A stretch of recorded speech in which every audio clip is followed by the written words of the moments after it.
terhindar dari predatornya itu burung, terutama walet. Nah, itu walet itu bahkan kadang-kadang ada pengusaha walet yang sengaja memelihara klulut untuk memberi makan burung waletnya ini. Karena kan hasil waletnya lebih mahal, kan? Sarangnya lebih mahal. Lebih gancang berduitnya ya. Gacor. Namanya ini ya. Nah, ini semut. Nah, makanya kenapa di setiap tiang itu ya dari penyangganya itu dikasih kain, diberi oli. Maksudnya apa? Biar semutnya tidak naik ke atas sarang lebahnya ya. Kemudian cicak. Ini ada juga sesama klulut, dia lebih kecil. Nah itu ya. Ini justru walaupun kecil, yang gede kalah. Kalau ada dia biasanya yang kecil, yang besar itu malah pergi. Karena diserang oleh yang kecil. Kecil-kecil cabai rawit. Nah, kecil-kecil cabai rawit. Walaupun kecil malah menang dia. Mungkin. Adik-adik aja ya. Ya. Jadi adik-adik pada kesempatan ini kalian mengunjungi dari bagian dari Edupark yaitu Taman Klulut. Klulut itu adalah lebah yang tanpa sengat. Ya, jadi lebah itu dibagi menjadi dua golongan atau kelompok besar. Yaitu lebah yang bersengat dan lebah yang tidak bersengat. Kalau ini yang istilahnya tanpa sengat ya, jadi dia aman. Dia aman. Cuma dia bisa menyerang juga ketika madunya banyak, kemudian koloninya juga bagus. Itu dia cara menyerangnya itu biasanya mengerumuni rambut kita, menyerang mata kita itu ya. Jadi kadang-kadang ya bikin pedes juga gitu. Tapi kalau rambut itu biasanya dia cuma nempel-nempel gitu. Geli aja sih, nggak berbahaya. Ya. Jadi lebah ini bisa direkomendasikan untuk dibudidayakan di sekitar rumah. Karena madunya ini sangat baik untuk menjaga imunitas ya. Apalagi kan kita pasca COVID. Nah jadi ini bagus untuk imunitas keluarga. Nah kalau mau mengembangkan madu lebah ini, di rumah harus ada pohon-pohon penghasil bunga-bunga ya. Yang paling bagus itu air mata pengantin itu ya. Air mata pengantin itu seperti yang di depan itu ya. Depan. Nanti Mbak Gawi bisa kesini bisa nambah. Oh nanti yang cewek deh ya. Oh yang cewek ya. Yang itu ya. Yang apa? Warnanya pink. Itu namanya air mata pengantin. Ya, air mata pengantin itu kenapa direkomendasikan karena dia berbunga sepanjang tahun ya, jadi bisa untuk memberi makan. Yang kedua juga harus ada tanaman penghasil getah. Contohnya apa? Tanaman yang kalau kita parang kulitnya keluar getahnya. Karet. Karet betul. Apalagi? Ulin. Apa? Apa tadi mas? Sawit, yakin sawit di ada. Pohon ulin ya. Pohon pisang. Ulin yakin? Pisang. Ulin tuh ada ulin tuh. Nanti coba di kado. Tebak. Itu di karet. Di parit. Lukai. Pohon nangka. Nangka betul. Temannya nangka apa? Cempedak. Cempedak. Durian siang. Kalau pisang itu bukan getah. Mangga. Palamnya. Nah, intinya adalah perlu tanaman yang menghasilkan getah. Nah, getahnya untuk apa? Getahnya digunakan oleh lebah untuk membangun sarangnya ini yang seperti malam ini namanya propolis. Jadi lebah kelulut atau bahasa ilmiahnya, nama ilmiahnya itu trigona ya. Nanti ada macam-macam trigonanya. Nah, ini kalau biasanya dikenal dengan trigona ya. Kalau bahasa Banjarnya kelulut tadi ya, atau kalau bahasa Jawanya kelanceng ya. Kelulut, kelanceng, trigona. Nah, sebenarnya dia lebih tepat disebut lebah propolis. Karena dia menghasilkan propolis lebih banyak dibandingkan madunya. Nah, adik-adik kalau pernah beli ya merek propolis yang ukurannya kayak botol tetes mata. Siapa yang pernah minum propolis? Nah, itu satu botol kecil tuh harganya berapa? Mahal berapa? 1 juta, 2 juta? Orang ya nggak sampai segitu lah. Kalau saya yang biasa beli itu sekitar 120.000. Ya mungkin bisa aja itu yang botolnya gede ya. Tapi intinya apa? Saya mau sampaikan bahwa ini mahal. Karena apa? Kalau yang satu botol itu paling dihasilkan dari segini aja nggak nyampe itu. diekstrak gitu ya. Tapi caranya diekstrak ya.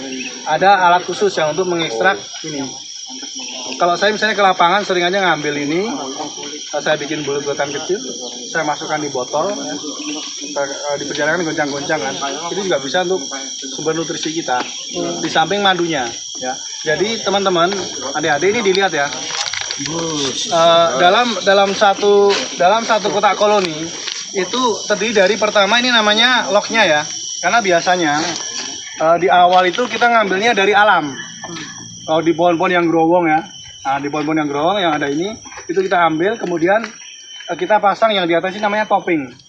Dari kata top ya, top pun di atas ya. Jadi ini adalah apa? Toppingnya. Nah, toppingnya nanti untuk ini berkembang koloninya di sini ada madu. Jadi madunya itu ini berbeda dengan lebah sengat. Kalau lebah sengat atau apis ya, lebah sengat itu apis ya, apis dosarta, apis mellifera. Ini cirinya kalau lubang wadah madunya itu berupa bangunan seperti telur puyuh. Ini sayang lagi banyak yang terbang kemarin, banyak yang pergi ya, karena ada serangan laci pes yang lebih kecil itu.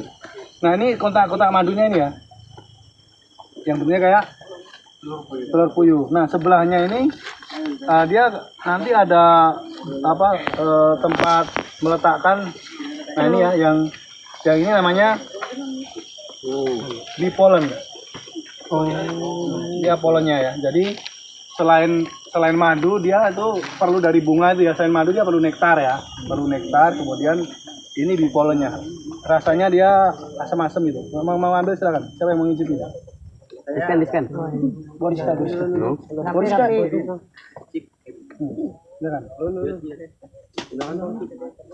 Karena nggak bisa semua yang merasakan, tolong disampaikan seperti apa rasanya.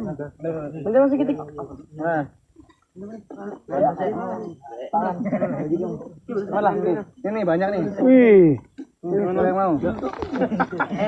ini apanya Pak? Bagian apanya Pak? Polen nih Pak. Polennya. Baik. Pak, ini kalau anak-anak yang terkena BB ya, yang trombositnya turun, ini paling cepat ini. Awan. Jadi pakai trio madu tuh itu ya, trio lebah itu ya, madu, bee pollen ya. Ini ya. Nih siapa yang mau? Yang belum? Sudah. Yang mana madunya? Enak. Bukan itunya, ini yang kayak yang coklat-coklat ini. Ketagihan Nah, kan? itu ketagihan. Enak banget. Baru sekali udah ketagihan ini. Ya nanti dibagi siapa yang ketagihan ini. Ambil dulu. Tapi ini nanti nggak jadi madu ya Pak? Di bagian itu bukan khusus. Bukan madu, dia memang untuk bee pollennya. Fungsinya apa Pak di situ Pak? Salah satu makanan untuk ratu. Oh makanan. Untuk pengembangan koloni. Nah itu ya.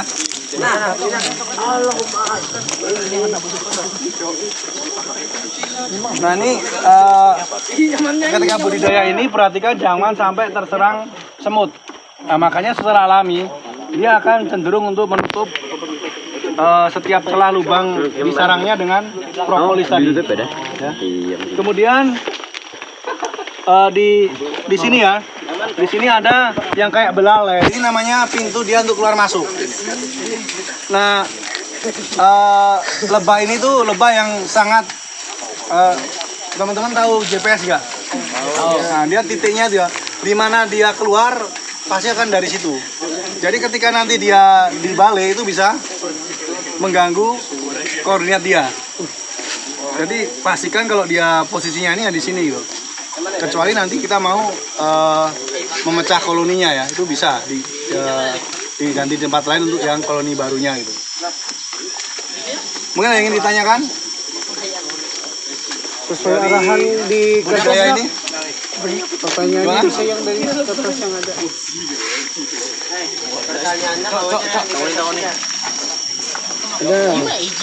Sekarang saya tanya kalau nggak ada yang tanya. Fungsi yang terbesar lebah bagi kita tuh apa? Madu. Protein. Oke, itu madu. Apa lagi? Kaitannya dengan makanan kita.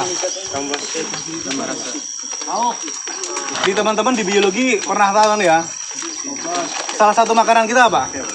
Nasi. Oke, beras. Selain beras, Gandum. perlu buah-buahan nggak? Belum. Buah itu prosesnya bisa berbuah seperti apa? Dari pohon. Oke, dari pohon ngapain? Itu benang sari. Nah, itu benang sari itu apanya? Bagian apa? Dende. Bagian kelamin. Oh ya, itu Ada nanti kepala putik. ke kelamin jantan, kelamin betina. Itu apa? Putik itu bagian dari apa namanya? Bunga. Bunga, betul. Sepeda. Nanti yang dapur silakan ambil sepedanya ya. Sepedanya nanti dilipat kecil jadi size kecil jadi hilang. Jadi intinya lebah ini sangat berperan dalam penyerbukan. Jadi kalau tidak ada lebah tidak ada penyerbukan, berarti tidak ada Buah. tidak ada buah-buahan, tidak ada. Masya Allah berguna. Allah. Artinya apa? Kalau lebah itu musnah, kita bisa ke Kematian. kelaparan. Kematian.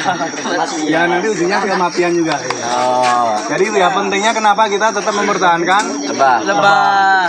karena lebah salah satu yang berperan dalam Hidup kita. penyerbukan. Ya, berperan dalam hidup kita melalui Penyerbukan. penyerbukan. Terbukan. Kira-kira bisa dipahami ya? Bisa. Silakan ada yang ditanyakan. Mumpung masih di sini.